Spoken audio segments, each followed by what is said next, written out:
Hey guys, NinjaGuyVR here, and today we're taking a look at mixed reality games. And for the people who don't know, mixed reality is a feature where you can see the real world while still interacting in your game. And there are some pretty popular ones out there that use mixed reality, such as Thrill of the Fight, which I'm really grateful they have that because it avoids me from punching walls and stuff.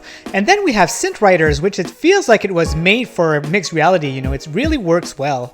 But today I'm here to talk about 5 hidden gems that you might not know about, or you might have heard of but never looked into it. So I'm curious guys, in the comments let me know how many games you knew about after watching this list. I'd be very curious. But yeah, these 5 games are some that I really enjoyed, and hopefully it's going to be the same to you. So let's get right into it and show you 5 mixed reality hidden gems that I really enjoyed. The first game I'd like to talk about is BAM! Now I believe that this game released around the same time that the MetaQuest 3 came out.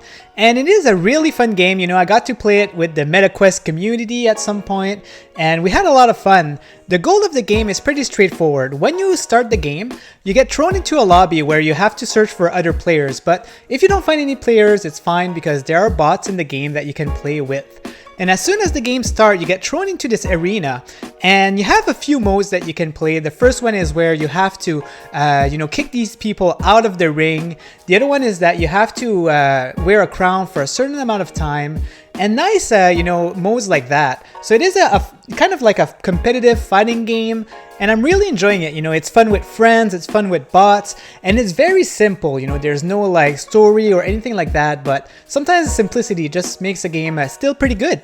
The nice mixed reality feature about this game is that you can move your ring wherever you want, and you can grow it and shrink it how you want to. So if you want to make like a super big ring, there's no problem, you can do that. And you can move around, to look at your players and things like that. The other nice thing is that if you have players playing locally with you, they can all share the same ring, so you don't have to worry about seeing like a different ring. You all see the same one. So you can play beside your friends with no issues at all. You can push them if you feel like it's going to help you a little bit. But yeah, the controls are pretty cool also. You have to press the triggers to punch, or you can also do the movement of a punch, and that's also going to work. And depending on the direction that you put your controllers on, it's going to punch in that direction. It's very cool. And then you just have the analog stick to move on the other side. You can get power-ups in the rings to give you an advantage. But yeah, it's not a game that I've heard a lot of people talk about, so this is why I've put it in this list. And I do recommend this game if you've never played it. Next game is Bomber Drone, and this game came out of nowhere from one single indie developer. And it's a very cool game because you get to control a drone just like in real life. The way you control it is very difficult. I didn't know how difficult it was to control a drone until I've played this game actually. But yeah, if you want to play the levels of the game, there's only 5 levels and it doesn't take too long to complete. But the levels are procedurally generated, so if you're hungry for more, you can definitely play them back with a different situation. And as you get through levels, it just gets more and more difficult. You get more enemies, more enemy types, and you have to manage your fuel, your health, and with the drone, the way you control it is so difficult. So just a combination of everything, it just gives a good challenge for the game. So the cool feature about this game is that it actually scans your whole room, and it checks like what kind of furniture you have. So if you have a pole in the middle of your room and your drone goes behind it, you won't see it, just like real life. And all the enemies, they also stick on certain parts of your furniture too. So they'll just stick on my cat tree and things like that, and it's very entertaining. Another cool thing is that because you scan your whole house, you can look at your controller, and there's a little camera on the drone that you can watch, and it just like has everything that you've scanned, and it just feels really cool to see the drone in another perspective when you look at that. So if you're tired after going through these levels, there's actually a free roaming mode also. There's one for inside the house and one for outside. So if you can't afford a drone, or you want to know what it feels like before buying one, I feel like this is the perfect app to experience that. So that's another one that I recommend, especially for the drone lovers. Mutant Boxing League is a game that doesn't have mixed reality at the moment, but the developers were super kind and gave me access to an early build of mixed reality mode. And let me tell you, it's super fun, and it's because of the same reason as Thrill of the Fight.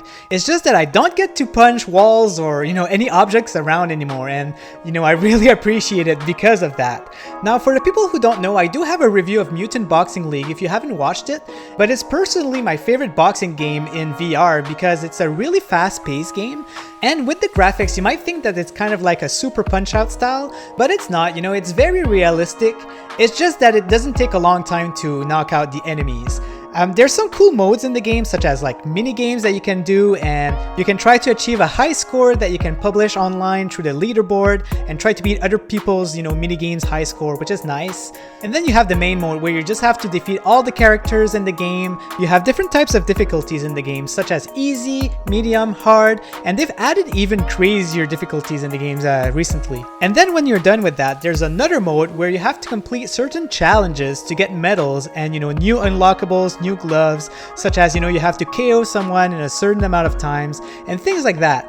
And to keep the game fresh, they've recently added a weekly challenge that you have to do, and then if you do all of these weekly challenges, you get other unlockables. So, you know, there's always ways to just keep playing this game, which is awesome. Another one that I recommend, of course. So keep a lookout as the new mixed reality mode update is coming soon. The next one is Rescue the Holes, and this one is very straightforward. You basically have a hole and you have to bring it from point A to point B without touching any pipes. But even though it's straightforward, it's actually super fun, and you know, there's a lot of varieties throughout the levels to keep it fresh all the time. There are pipes that move around and connect to different pipes, so you have to wait for them to go in the proper one to go. And then there are switches, you know, to unlock paths that you were supposed to go to. And then they've recently added new levels where you have to control two holes at the same time, and there's a chain that's connecting them so they can't go too far from each other. So, you know, little features like that. I've interviewed the developer recently, and they've mentioned that there are going to be new features such as cosmetics that you can customize your hole with, multiplayer, and of course there's planned to be even more levels in the long run. So yeah, a good investment to make right now if you want to follow the game and you know, look forward for more levels. Something cool about the game is that your high score accumulate as you finish levels, and then you can just update your score to the leaderboard, and it's very addicting, you know, trying to get that first place and try to do better than others. There are different difficulties such as, you know, easy, medium, and hard. And depending on the difficulty, for example, on easy you get a health bar that can regenerate, on medium you still get a health bar but it doesn't regenerate, and then on hard you don't get a health bar, so as soon as you touch the pipe it's game over. And you get a certain amount of star depending on the difficulty. So like I said, addicting, it's fun revisiting these levels on a harder difficulty, definitely. The only feature I'd like to have that it's not there is hand tracking, because that would really fit well with the game. But otherwise, another game that I highly recommend, and it's super cheap, so check it out. Last game on the list is Toy Monsters, and if you're a fan of Plant vs. Zombies, this is the game for you. It's super well made, and the amount of strategies in the game is also very good. The variety is excellent because you get introduced different type of monsters as you continue through the game, and you get different types of worlds and different type of enemies, and it just all works super well and you never get bored. The mixed reality aspect of the game is very straightforward. You can just move your board everywhere you want to, and that's pretty much it. But it works well, you know, you can do whatever you want while playing the game, so that's kind of cool. You know, you can watch TV at the same time or do anything else. You know, it's a good game to multitask with. Other than that, there's some nice features. You know, you can use a potion on your allies to make them stronger, or you can even use diamonds to have like god powers with your hand and just destroy all the enemies when you need to. Very convenient, I'd say, especially on the harder levels. And of course, as I said with the others, a highly recommended game. Go check it out. It's a fully made game. It's available on the official MetaQuest store. So guys, this was my list of 5 mixed reality hidden gems that you might not know about. Let me know in the comments below if you knew any of them. I'd be curious. And I have a link of all the games in my description, so make sure to check that out. Don't forget to hit that like button, subscribe if you enjoy my content, as I have a lot more stuff that I need to cover. And yeah, see you guys on the next video. Bye!